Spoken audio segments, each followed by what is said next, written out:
Hi guys, how are you? Hope you're doing well. This is Swati watching Grammar Connection. Guys, interchange of interrogative and assertive sentence का आज third है, जिसमें हम लोग कुछ और WH वर्ड्स वाले सेंटेंसेस जानेंगे कि उसका assertive कैसे बनता है। ना हु करके जो क्वेश्चन रहे, सेंटेंस रहे क्वेश्चन वाला, तो उसमें हम लोग एवरीवन, नो वन, नोबडी इस तरह से करके बनाते हैं। लेकिन कुछ और जैसे कि हाउ हुआ, वेयर हुआ, ये सब से रिलेटेड अगर क्वेश्चन सेंटेंस हो तो उसका assertive कैसे बनाते हैं जानेंगे आज के इस वीडियो में। तो लेट्स बिगिन। जैसे when will he become a doctor, who का तो मैंने बता दिया, everyone या no one, nobody इस तरह से करके बनता है। बट when का कैसे बनेगा? when will he become a doctor, will है मतलब फ्यूचर टेंस है, लेकिन when से रिलेटेड है, इंट्रोगेटिव सेंटेंस है, इसका असर्टिव बनाना है। तो ही से स्टार्ट करेंगे।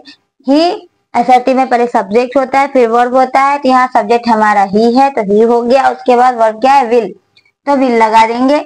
अब ये भी रहता है इसमें कि ये इंट्रोगेटिव अगर पॉजिटिव है तो असर्टिव निगेटिव बनाएंगे, इंट्रोगेटिव निगेटिव है तो असर्टिव पॉजिटिव बनाएंगे। तो ये पॉजिटिव सेंटेंस है, तो निगेटिव बनाने के लिए में निगेटिव वर्ड्स का यूज करना होगा। तो ही विल, उसके बाद क्या लगा देंगे? Never, he will never. फिर क्या है? Become a doctor, become a doctor, तो हो गया he will never become a doctor. फिर फुल स्टॉप डाल देंगे। When can their glory fade, when can their glory fade. फिर ये देख रहे हो यहाँ व्हेन से रिलेटेड है, तो कैसे बनाएंगे? मैंने क्या कहा था? सब्जेक्ट से स्टार्ट करेंगे, तो देयर लेंगे पहले, देयर ग्लोरी, ये एक चीज है देयर ग्लोरी, ठीक है, ये हमारा सब्जेक्ट हो गया। फिर वर्ब, तो कैन वर्ब है, कैन हो गया, ये भी पॉजिटिव में है तो ये हम नेगेटिव वर्ड्स डालेंगे, तो नेवर हो गया, ही कैन नेवर। फिर फेड, तो क्या their glory can never fade. अबे how can I repay your kindness, यहाँ पे भी आप देख रहे हो हाउ से रिलेटेड क्वेश्चन सेंटेंस है। तो सब्जेक्ट लेंगे, सब्जेक्ट हमारा आई, तो पहले हम आई लिख दिए। फिर वर्ब, वर्ब है कैन, तो कैन रहने दिए। ये भी इंट्रोगेटिव सेंटेंस पॉजिटिव में है तो नेगेटिव के लिए नेवर डालेंगे, तो आई कैन नेवर। उसके बाद जो जैसे लिखा हुआ वैसे लिख देंगे, repay your kindness, repay your kindness, फिर फुल स्टॉप डाल दिया। तो I can never repay your kindness.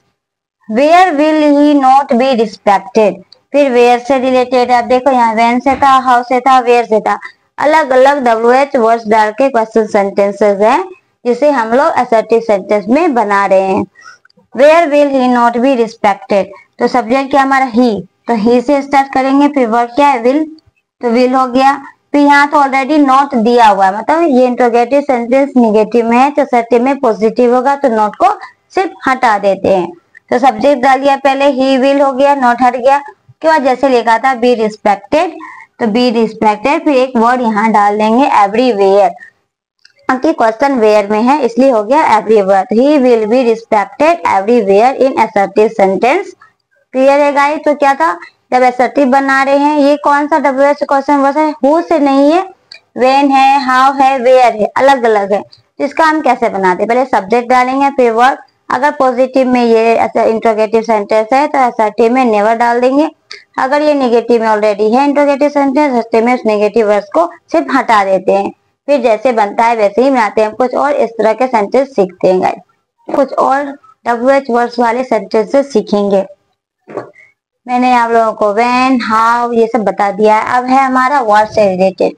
What दो the field be lost, word से रिलेटेड क्वेश्चन सेंटेंस है तो उसका सटीक कैसे बनाते हैं? व्हाट दो द फील्ड बी लॉस्ट, तो वर्ड से रिलेटेड है तो it does not matter even if, यहाँ तक डालेंगे, it does not matter even if. उसके बाद जो यहाँ से दिया रहेगा दो के बाद उसे हम लोग लिख देंगे। तो इफ के बाद क्या है? द फील्ड बी लॉस्ट, तो द फील्ड इज लॉस्ट हो जाएगा यहाँ पे। क्लियर है? तो it does not matter even if देंगे, उसके बाद जैसा दिया रहेगा वैसे लिखेंगे। यहाँ बी की जगह हम लोग इज लगा देंगे, इज लॉस्ट। फिर why waste time in reading test, why waste time in reading test. अब यहाँ पर व्हाई से रिलेटेड क्वेश्चन सेंटेंस है, तो यहाँ पे क्या डालेंगे? व्हाई के जगह इट इज एक्सट्रीमली फूलिश, क्या डालेंगे? It is extremely foolish. उसके बाद क्या डाल के to waste time in reading test, to waste time in reading test. तो it is extremely foolish to देने के बाद जो लिखा हुआ रहेगा उसे हम लोग लिख देंगे as usual, waste time in reading test, waste time in reading test. फिर है व्हाई इट सो मच, इसको कैसे बनाएंगे? तो it is useless to eat so much, या इसे हम लोग ऐसे भी लिख सकते हैं, it is no use eating so much.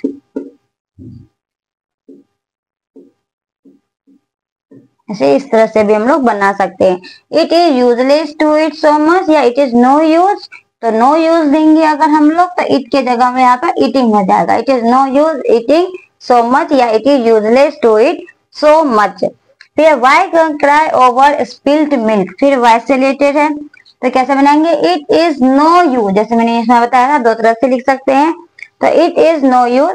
फिर क्राई जो हमारा वर्ब है उसमें आईएनजी लगा देंगे, क्राइंग ओवर स्पिल्ड मिल्क, तो ओवर स्पिल्ड मिल्क। तो व्हाट से रिलेटेड क्वेश्चन सेंटेंस रहे, असर्टिव कैसे बनाएंगे, it does not matter even if they करके उसके बाद जो लिखा रहेगा, दो के बाद द फील्ड विल लो, तो फील्ड इज लोस्ट करके बना देंगे। फिर वाई से अगर रिलेटेड रहा तो सेंटेंस के अकॉर्डिंग हम लोग चेंज करेंगे।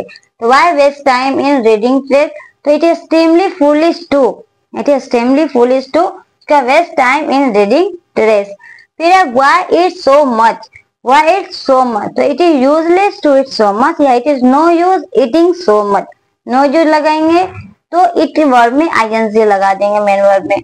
why cry over spilled milk, it is no use crying over spilled milk। इस तरह से ये बनता है। तो गाइस आज के इस वीडियो में मैंने आप लोगों को कुछ और WS से रिलेटेड इंट्रोगेटिव सेंटेंस का असर्टिव कैसे बनाते वो मैंने बताया। आई होप आपको आज का ये वीडियो अच्छा लगा हो। अगर अच्छा लगा वीडियो को लाइक करें, शेयर करें, चैनल को सब्सक्राइब करें।